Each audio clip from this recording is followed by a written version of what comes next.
Good morning बच्चों। तो last video में हमने चैप्टर नंबर 8 स्टार्ट कर दिया था, ठीक है। और हमने कुछ बार मैग्नेट यानी छड़ चुंबक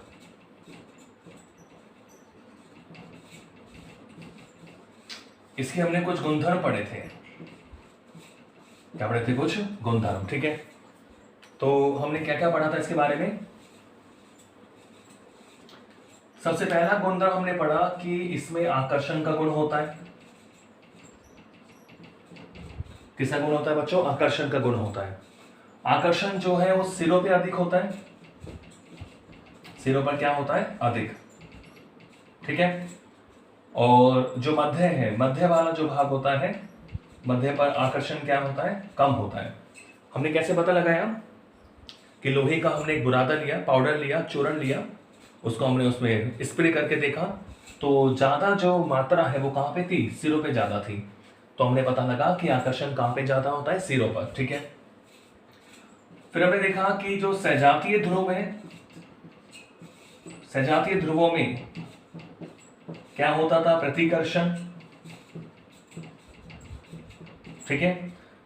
सजातीय का मतलब अगर एन के पास एन लेके आओगे या फिर एस के पास एस लेके आओगे। और विजातीय ध्रुवों में क्या होता था? आकर्षण। ये हमने पढ़ा था लास्ट वीडियो में। विजातीय में क्या होता है? आकर्षण होता है, ठीक है। फिर तीसरी प्रॉपर्टी हमने पढ़ी कि दोनों ध्रुवों की जो ध्रुव प्रबलता होती है, आज इसको हम डिफाइन करेंगे। ध्रुव प्रबलता क्या होती है? समान होती है, ठीक है। ध्रुव प्रबलता क्या होती है भाई? समान होती है। अगर हम चुंबक को कितने भी टुकड़ों में विभाजित कर दे तो हमेशा दो ध्रुव होते हैं, यानी एकल ध्रुव का अस्तित्व नहीं होता। चुंबक का एकल ध्रुव का अस्तित्व नहीं होता है। हमेशा चुंबक क्या कितने भी टुकड़े कर दो तो हर नया टुकड़ा एक नया चुंबक होगा, ठीक है। और आगे इसमें देखें थोड़ा हम, देखो इन्हीं प्रॉपर्टीज की बात हम करें तो और कुछ प्रॉपर्टीज और देखें इसमें। देखें, जैसे हमने देखा था कि आवेशन का जो सही परीक्षण है वो प्रतिकर्षण होता है, यानी कोई वस्तु आवेशित है कि नहीं उसके लिए प्रतिकर्षण हम बता सकते हैं। तो ऐसे ही जो चुंबकत्व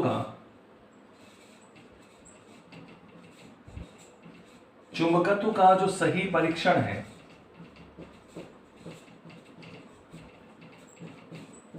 इंपॉर्टेंट है, पूछ लेते हैं। चुंबकत्व का सही परीक्षण क्या होता है? प्रतिकर्षण।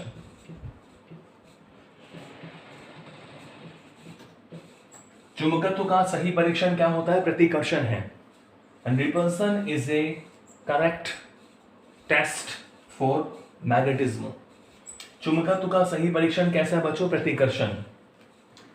कि इसका मतलब यह है कि मान लो मेरे पास कोई लोहे की छड़ है। क्या है? लोहे की छड़। या कोई चुंबक है, तो आपको कैसे पता लगेगा कि वो छड़ है, वो चुंबक है कि लोहा है? तो इसके लिए हम क्या करते हैं? प्रतिकर्षण का परीक्षण करते हैं। देखो कैसे। सपोज करो मेरे पास ये कोई चुंबक है, मान लो चुंबक नंबर क्या है? ए। ये मेरे पास कोई छड़ चुंबक है।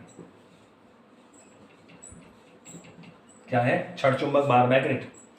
अब मुझे मालूम करना है कि ये दूसरी वाली जो छड़ है ये लोहा है, कोई साधारण लोहे की छड़ है या चुंबक है। तो मान लो चुंबक है सपोज करो, तो इसमें दो ध्रुव होंगे, एनओ एस, एनओ एस। अब मान लो अगर आकर्षण हो रहा है, अगर इन दोनों के बीच में क्या हो रहा है? आकर्षण हो रहा है। पहले अपन विरोधाभास लेके चले, आकर्षण हो रहा है। तो आकर्षण से हमें ये नहीं पता लगेगा कि ये जो बी वाली छड़ है वो कोई चुंबक है या कोई साधारण लोहे की छड़ है। ये हम नहीं कह सकते आकर्षण से,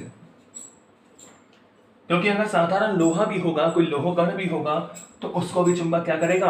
आकर्षित करेगा, ठीक है। और अगर ये चुंबक होगा तो ये मानो इसका n ध्रुव हो सकता है, तो इन दोनों के बीच में क्या होगा, आकर्षण। तो कहने का मतलब ये हुआ कि आकर्षण से हम नहीं पता लगा सकते कि जो दूसरी वाली छड़ है वो चुंबक है कि साधारण लोहे की है। लेकिन अगर प्रतिकर्षण हो रहा है, इन दोनों के बीच में क्या हो रहा है भाई, प्रतिकर्षण हो रहा है।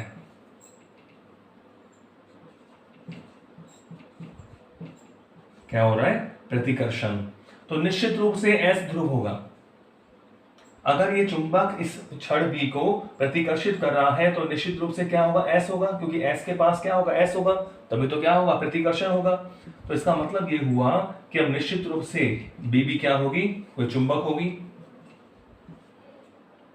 ठीक है, तो चुंबकत्व का जो सही परीक्षण है वो क्या होता है, प्रतिकर्षण।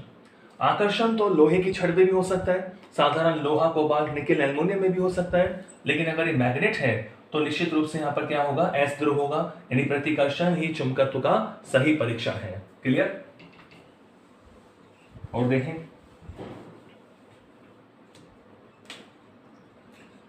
एक होता है चुंबकीय संतृप्त अवस्था, चुंबकीय संतृप्तता लिख देता हूं मैं इसको, सैचुरेटेड, चुंबकीय संतृप्तता। इसका मतलब क्या है, इसका मतलब यह है कि हम किसी पदार्थ को या किसी छड़ को या किसी चुंबक को, उसका अपन कितना चुंबकीय क्षेत्र बढ़ा सकते हैं, उसे कितना चुंबकित कर सकते हैं। तो चुंबकीय संतृप्तता का मतलब है कि चुंबकन की क्षमता, चुंबकन की क्षमता। ठीक है, यदि अगर आप किसी को चुंबकित कर रहे हो तो एक सीमा से अधिक चुंबकित नहीं होगी, तो ये क्या हो गया, उसकी चुंबकन की क्षमता हो गई। यानी इसके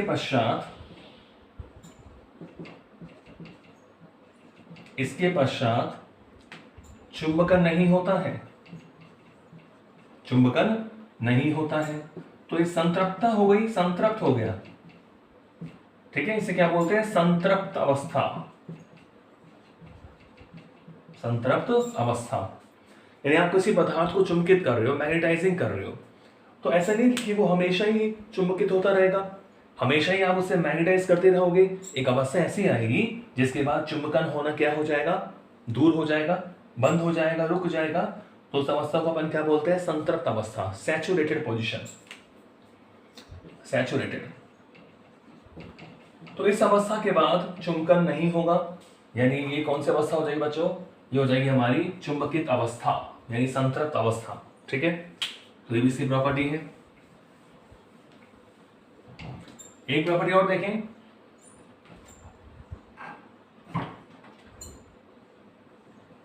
एक होता है चुंबकीय प्रेरण, चुंबकीय प्रेरण, मैग्नेटिक इंडक्शन।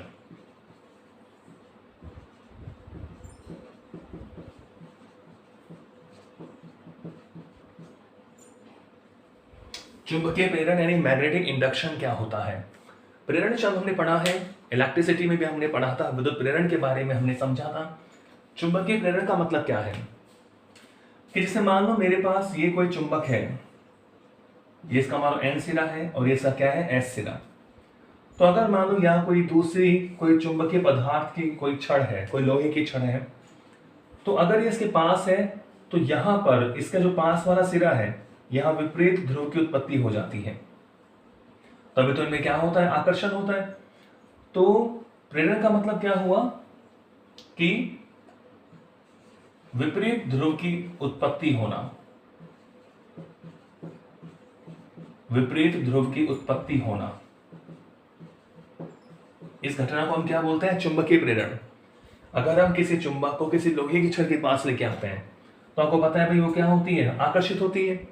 तो आकर्षण का मतलब क्या हुआ कि इसके पास वाले सिरे पर इससे विपरीत ध्रुव उत्पन्न हो गया और दूर वाले सिरे पर समान ध्रुव उत्पन्न हो गया। तो इसे बोलते हैं प्रेरित होना, यानी बिना छुए बिना संपर्क के प्रेरित होना।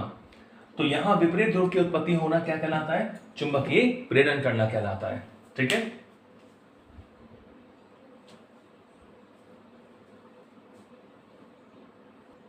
ठीक है, तो ये हो गया हमारा चुंबकीय प्रेरण। क्लियर है। ओके,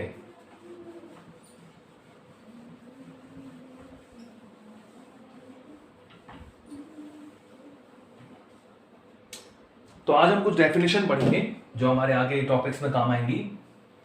तो कुछ डेफिनेशन हम पढ़ेंगे आज। तो आज का टॉपिक हमारा क्या है? चुंबकत्व से संबंधित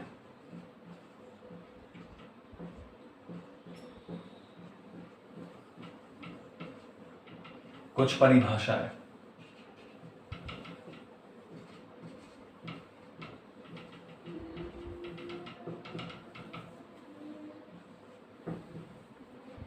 चुंबकत्व से संबंधित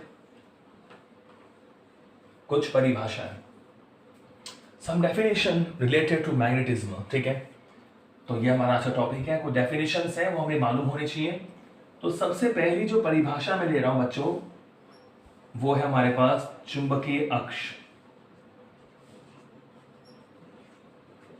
चुंबकीय, चलो पहले मैं ध्रुव ले लेता हूं। चुंबकीय ध्रुव किसे कहते हैं? Magnetic pole.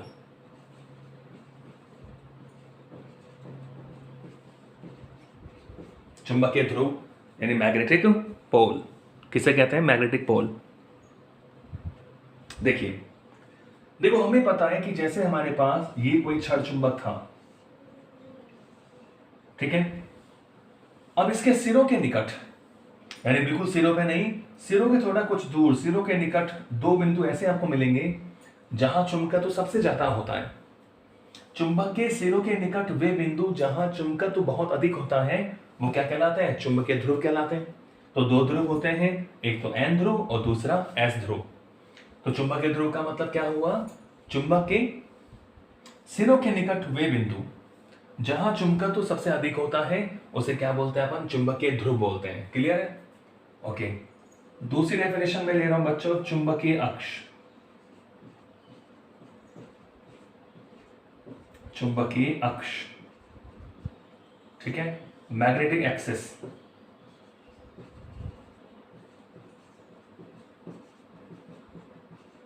चुंबकीय अक्ष क्या होती है? जैसे हमारी द्विध्रुव की अक्ष होती थी, ऐसे ही चुंबकीय अक्ष भी होती है। तो कहने का मतलब ये हुआ, इस क्षण चुंबक को हम चुंबकीय द्विध्रुव भी बोल सकते हैं। एक एन ध्रुव हो गया और एक क्या हो गया? एस ध्रुव।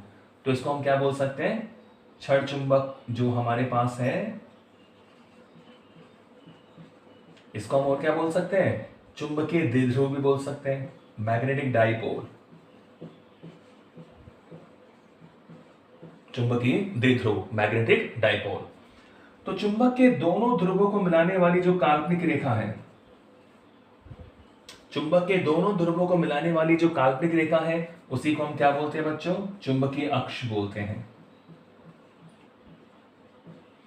चुंबक के दोनों ध्रुवों को मिलाने वाली काल्पनिक रेखा क्या कहलाती है? चुंबकीय अक्ष कहलाती है। ठीक है, और देखें, एक हमारे पास है चुंबक की प्रभावकारी लंबाई।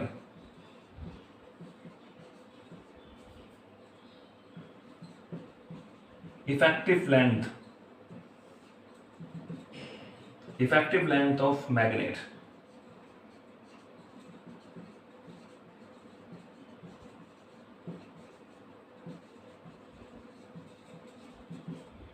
चुंबक की प्रभावकारी लंबाई।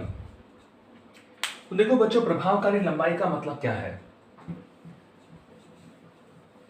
जैसे मैंने आपसे कहा कि ये मेरे पास कोई बार मैग्नेट है, कोई चुंबक हमारे पास है, ठीक है। एक होता है एन ध्रुव और एक क्या होता है? एस ध्रुव। ठीक है, तो अगर मैंने किसी कहा कि चुंबक की लंबाई बताओ, तो जो आप लंबाई बताओगे तो आप यहां से लेकर यहां तक नाप लोगे। यहां से लेकर यहां तक आपने लंबाई नाप ली, तो इसे तो बोलते हैं ज्यामितीय लंबाई। जो पूरे चुंबक की लंबाई है उसे क्या बोलते हैं? ज्यामितीय लंबाई। तो यहां जो LG होगा, LG जियोमेट्रिकल लेंथ बोलते हैं इसको, जियोमेट्रिकल लेंथ, ज्यामितीय लंबाई। ठीक है, लेकिन चुंबक की जो प्रभावकारी लंबाई होती है वो होती है इन दोनों ध्रुवों के बीच की लेंथ। LE से अगर मैं बोल दूं L इफेक्टिव, तो वो कुछ कम होती है। तो प्रभावकारी लंबाई का मतलब होता है दोनों ध्रुवों के मध्य की दूरी, दोनों ध्रुवों के मध्य की दूरी। तो चुंबक के दोनों ध्रुवों के मध्य की दूरी क्या कहलाती है? प्रभावकारी लंबाई। प्रभावकारी लंबाई। तो आपको दिख रहा है कि जो प्रभावकारी लंबाई होती है वो कम होती है किससे? ज्यामितीय लंबाई से। तो ध्यान रखें आप, जो प्रभावकारी लंबाई होती है वो ज्यामितीय लंबाई का 5/6 गुना होती है। कितना गुना होती है बच्चों? 5/6 गुना।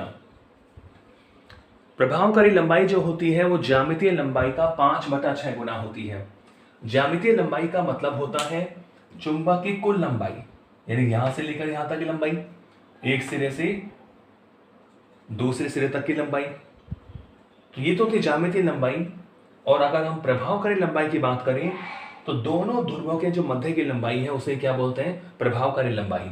तो इफेक्टिव लेंथ जो है वो ज्योमेट्रिकल लेंथ का कितना गुना होती है? 5/6 गुना होती है। ठीक है, ओके। और देखते हैं,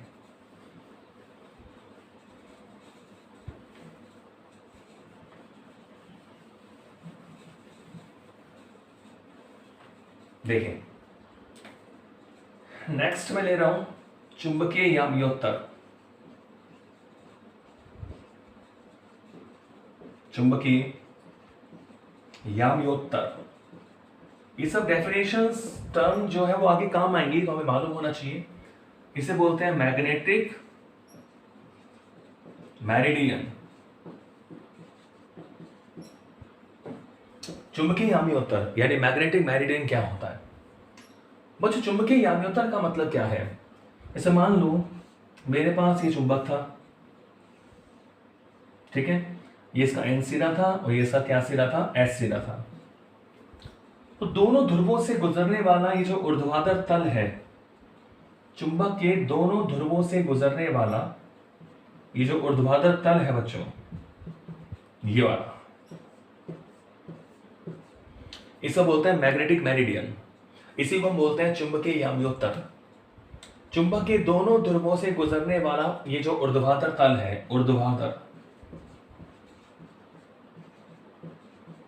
तल, ये क्या कहलाता है? मैग्नेटिक मेरिडियन, चुंबकीय याम्योत्तर। यानी वास्तव में ये पृथ्वी के चुंबकीय क्षेत्र को भी शो करता है। तो चुंबक के दोनों ध्रुवों से गुजरने वाला ऊर्ध्वाधर तल, चुंबक क्षैतिज अवस्था में रखा हुआ है, ऊर्ध्वाधर जो तल है वो क्या कहलाएगा? चुंबकीय याम्योत्तर कहलाएगा। ठीक है, ओके। आगे देखें,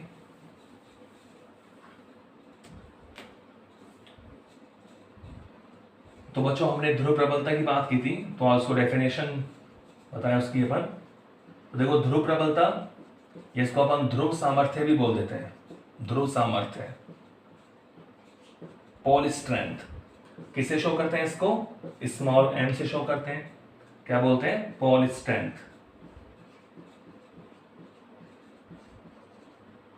ध्रुव प्रबलता या ध्रुव सामर्थ्य, पोल स्ट्रेंथ। तो नाम से क्लियर है, ध्रुव सामर्थ्य है। अब चुंबकीय सामर्थ्य क्या होती है? चुंबकीय सामर्थ्य होती है आकर्षण करने की क्षमता।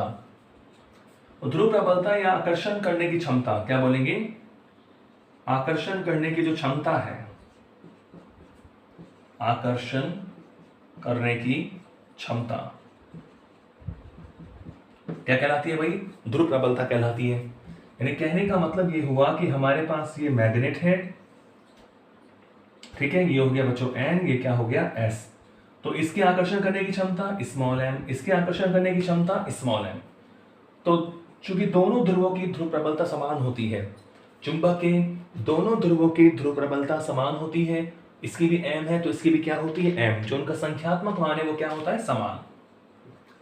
तो ध्रुव प्रबलता स्मॉल एम से शो करते हैं। कैसी राशि होती है बच्चों? अदिश राशि होती है।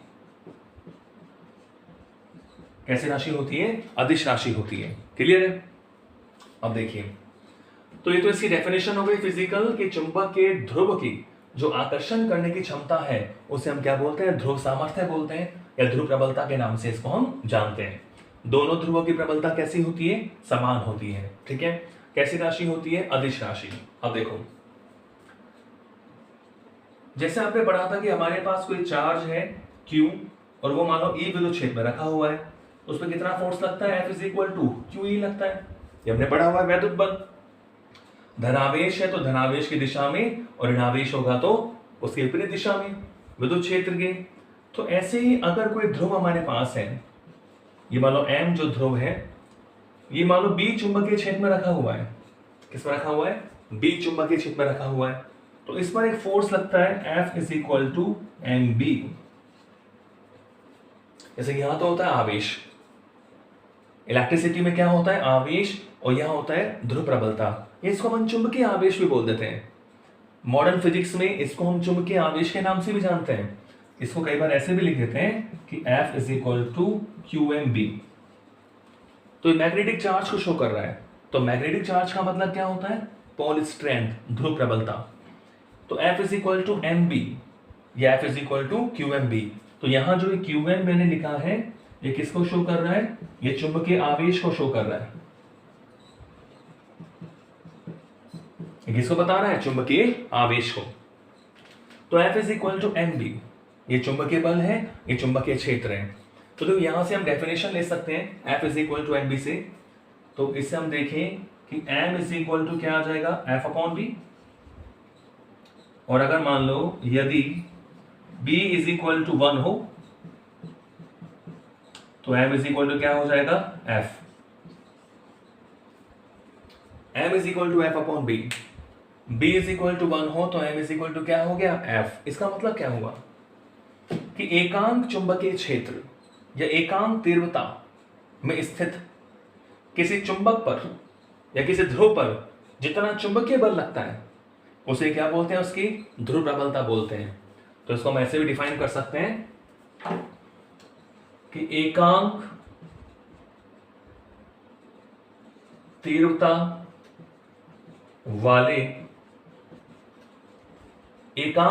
वाले चुंबकीय क्षेत्र, एकांक तीव्रता वाले चुंबकीय क्षेत्र में स्थित किसी चुंबकीय ध्रुव पर आरोपित क्या लगेगा? फोर्स जो लगेगा। एकांक तीव्रता, B का मतलब क्या हो गया? एक, यानी चुंबकीय क्षेत्र की तीव्रता, चुंबकीय क्षेत्र इसको हम बोल सकते हैं, चुंबकीय क्षेत्र की तीव्रता इसको हम बोल सकते हैं। तो एकांक होनी चाहिए। B is equal to 1, then M is equal to F। तो एकांक तीव्रता वाले चुंबकीय क्षेत्र में स्थित किसी चुंबकीय ध्रुव पर जो आरोपित चुंबकीय बल है, आरोपित चुंबकीय बल क्या कहलाता है? ध्रुव प्रबलता कहलाता है। इसी को अपन क्या बोलते हैं? ध्रुव प्रबलता। ठीक है, तो इसके बारे में और देखें तो देखो इसका मात्रक भी हम निकाल सकते हो। देखो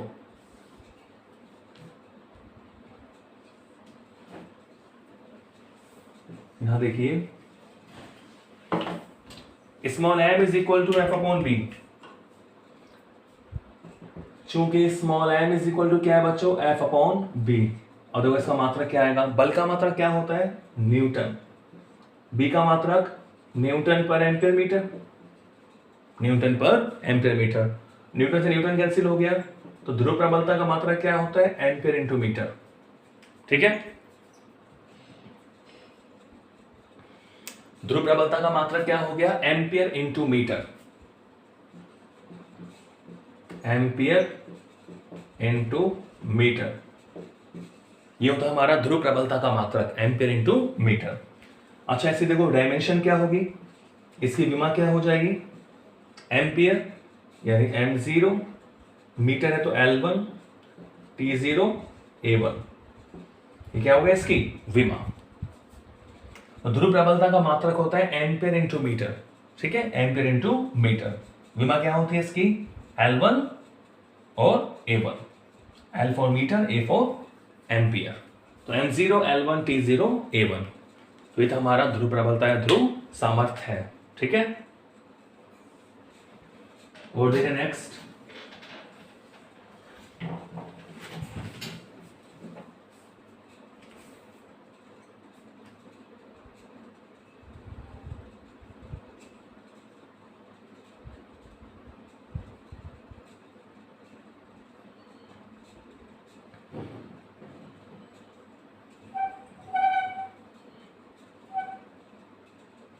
क्लियर है? ओके, तो ये ध्रुव प्रबलता है, ध्रुव सामर्थ्य है।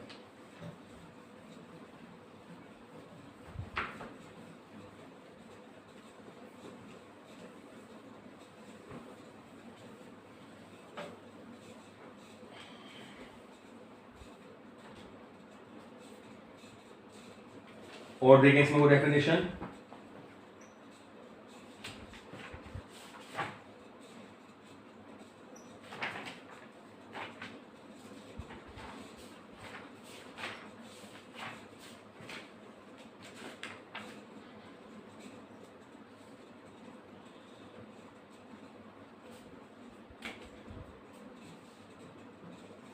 इसमें एक बात और देखें, नोट के रूप में उसको हम समझें। देखो जो ध्रुव प्रबलता है, ध्रुव प्रबलता का जो मान है, ध्रुव प्रबलता का मान, ध्रुव प्रबलता भी हमने पढ़ा है, तो ध्रुव प्रबलता का जो मान है वो चुंबकीय जो पदार्थ है, जो भी हमने पदार्थ, जिस भी पदार्थ का चुंबक लिया है, चुंबकीय पदार्थ की प्रकृति एवं क्षेत्रफल पर निर्भर करता है। ध्यान रखना, ध्रुव प्रबलता का मान चुंबकीय पदार्थ की प्रकृति एवं क्षेत्रफल पर निर्भर करता है।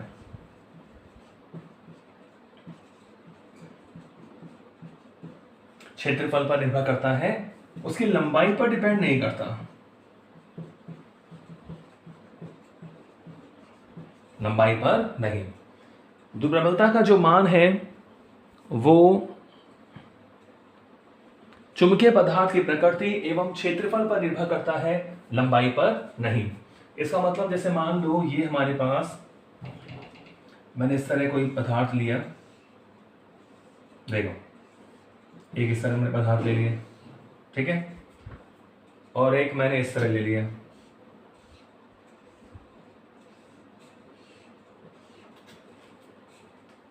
ठीक है।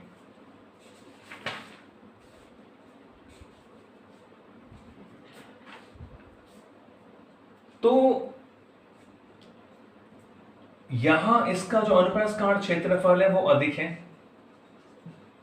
अब लंबाई चाहे कुछ भी हो, चाहे इससे ज्यादा हो चाहे कम हो, लेकिन इसका अनुप्रस्थ क्षेत्रफल मान लो क्या है, कम, तो ध्रुव प्रबलता इसकी अधिक हो जाएगी, ठीक है। अनुप्रस्थ क्षेत्रफल ये वाला एरिया जो है, और इसकी ध्रुव प्रबलता क्या हो जाएगी, कम।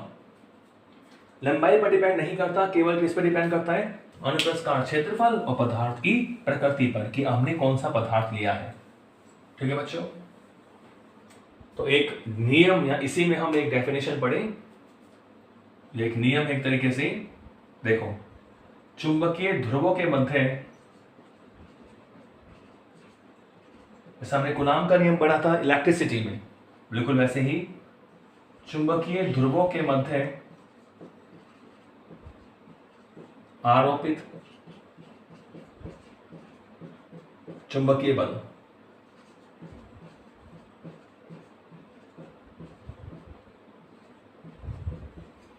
चुंबकीय ध्रुवों के मध्य आरोपित चुंबकीय बल, ये बच्चों इसे कूलाम का नियम भी बोलते हैं।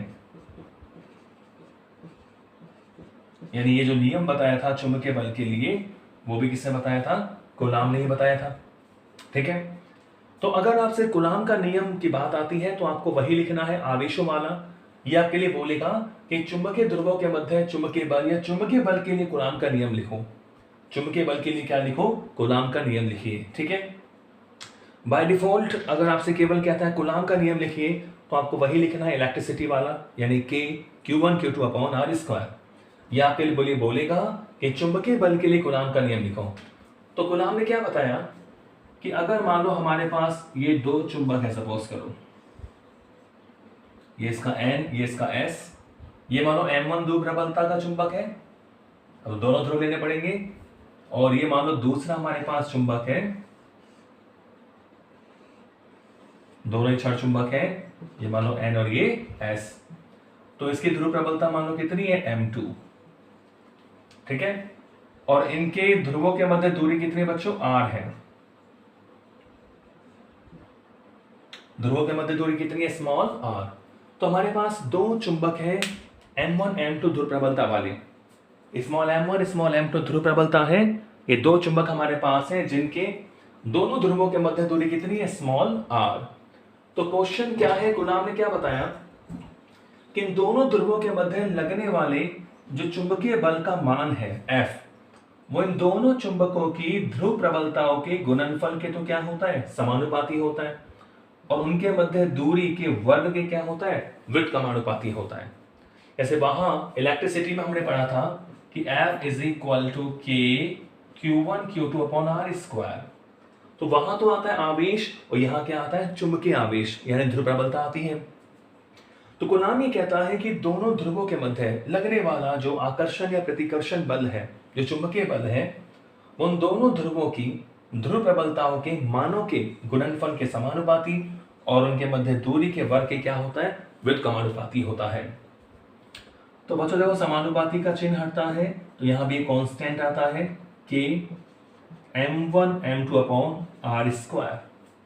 तो के यहां पर एक कांस्टेंट है, इसकी वैल्यू होती है k is equal to mu naught upon 4 pi. ये ध्यान रखेंगे आप, k बराबर क्या होता है, म्यू नॉट अपॉन 4 पाई। हाँ, ये बिल्कुल वही नियतांक है जो 12 सामान्य नियम में आता था। f is equal to mu naught upon 4 pi m1 m2 upon are square. तो this is Coulomb's law for magnetic force. तो F is equal to mu naught upon 4 pi m1 m2 upon are square, mu naught upon 4 pi m1 m2 upon are square. ठीक है, ये बात आप जानते ही पहले से, मैंने आपको बता दी है कि यहां जो म्यू नॉट होता है उसे क्या बोलते हैं, उसे हम बोलते हैं निर्वात की चुंबकशीलता।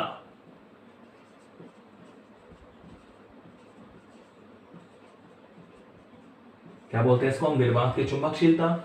उसकी वैल्यू क्या होती है, 4 pi into 10⁻⁻7 weber per ampere metre या हेनरी पर मीटर। इसका मात्रक होता है 4 पाई गुणा 10⁻⁻7 वेबर पर एम्पियर मीटर या हेनरी पर मीटर।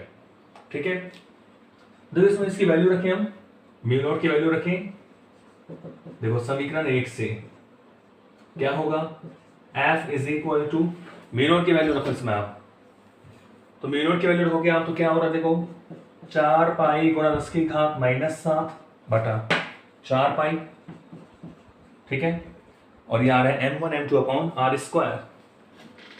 ये आ रहा है हमारे पास m1 m2 upon are square. अब देख रहे हैं 4 पाई से 4 पाई कैंसिल हो गया, तो हमारे पास क्या बचा, F इज इक्वल टू 10⁻⁻7 और ये m1 m2 upon are square. ठीक है, इसको चलो इक्वेशन नंबर में क्या मान लेता हूं, 2। इसको हमने इक्वेशन कौन सी मान ली, 2। F is equal to 10⁻⁻7 m1 m2 upon are square. तो बच्चों यहां से सिंगल पोल एकांक ध्रुव की परिभाषा निकलती है। देखो, यदि मान लो m1 बराबर m2 बराबर क्या हो, 1 हो, r इज इक्वल टू क्या हो, 1 हो, तो आप देखेंगे कि समीकरण 2 से F इज इक्वल टू कितना बचेगा, 10⁻⁻7 न्यूटन। ठीक है, तो यदि m1 m2 is equal to 1 हो, r इज इक्वल टू 1 हो, तो फोर्स कितना आता है, 10⁻⁻7 न्यूटन। तो यहां से एकांक ध्रुव, सिंगल पोल स्ट्रेंथ, एकांक ध्रुव की परिभाषा आती है कि यदि दो समान ध्रुव प्रबलता वाले, यदि दो समान ध्रुव प्रबलता, क्योंकि m1 बराबर m2 है, समान ध्रुव प्रबलता वाले चुंबक या चुंबकीय द्विध्रुव परस्पर 1 मीटर की दूरी पर स्थित हो और उनके मध्य 10⁻⁻7 न्यूटन का चुंबकीय बल आरोपित होता है, तो दोनों ध्रुवों की जो ध्रुव प्रबलता होती है वो कितनी होती है, एकांक होती है। ये होती है बच्चों एकांक ध्रुव की परिभाषा।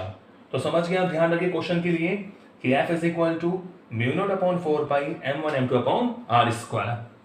तो आज के लिए इतना ही, आई होप आपको सब समझ में आ गया होगा। ठीक है, तो नेक्स्ट अगली वीडियो में, जब तक आप पढ़ते रहिए, स्वस्थ रहिए, व्यस्त रहिए और कमेंट करते रहिए, लाइक तो करना ही है। Thank you.